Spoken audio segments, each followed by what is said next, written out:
was quiet, the clock ticking past 2 a.m.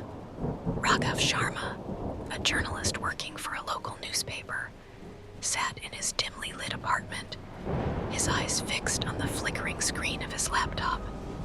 His face bore the exhaustion of sleepless nights, dark circles forming under his eyes. But something about this case wouldn't let him rest. The disappearance of a 22-year-old girl named Sakshi Verma. It had been 3 months since she went missing. The police had dismissed it as another routine case, assuming she had run away. But Raghav wasn't convinced. There was something unsettling about the way this case had been buried so quickly.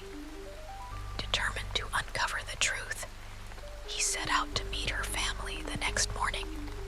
Sakshi's mother, Sunita, welcomed him with tired, sorrowful eyes.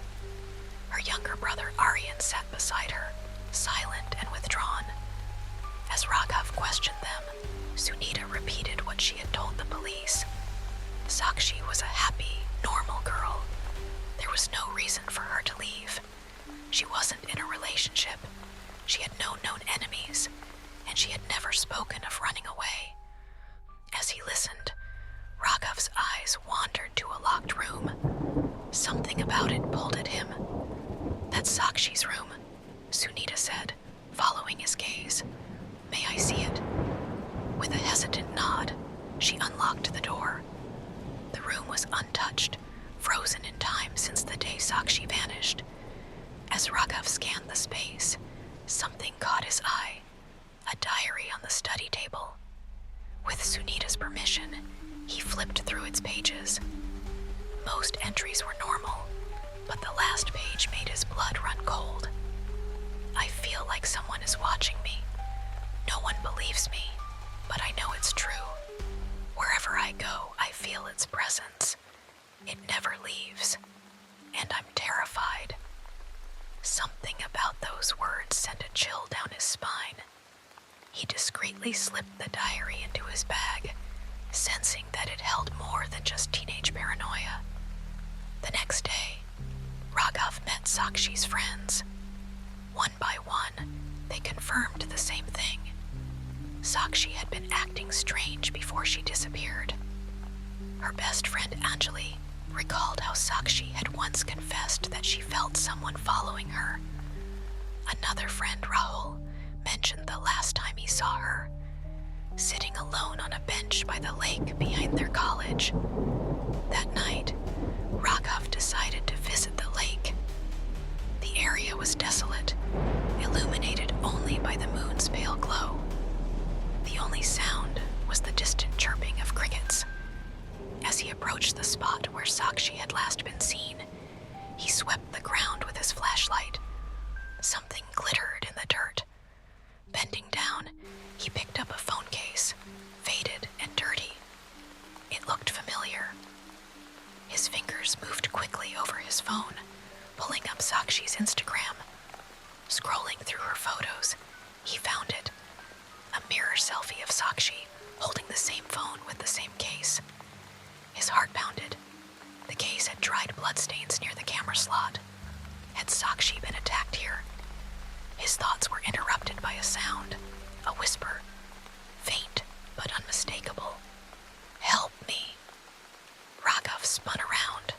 There was no one there. The hairs on his arms stood up as he felt an eerie presence. The air had turned ice cold. Without another second's hesitation, he grabbed the phone case and ran back to his car. The next morning, an unknown number called him. When he answered, all he could hear was the soft sound of a girl sobbing. His breath caught in his throat.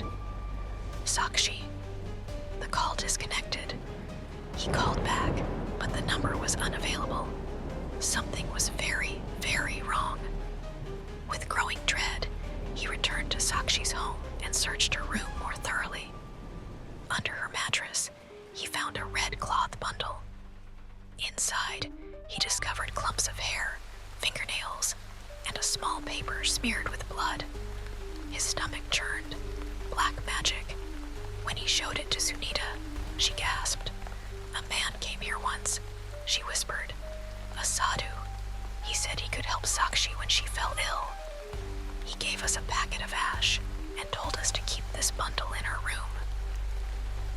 Raghav's pulse quickened.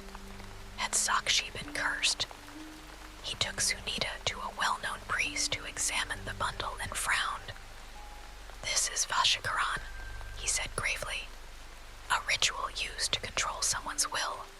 And worse, a dark spirit has been placed in your home to ensure it works."